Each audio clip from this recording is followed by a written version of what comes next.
How do I know if my PC parts are going to be compatible?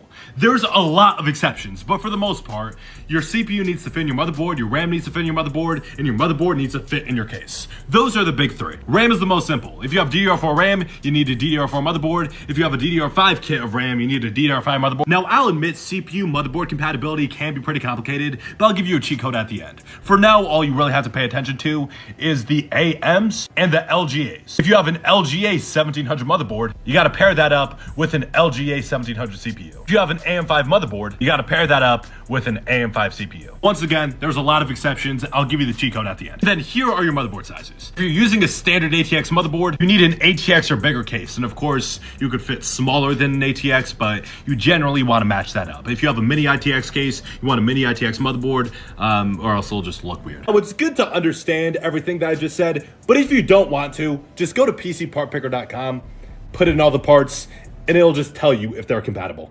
That's the cheat code.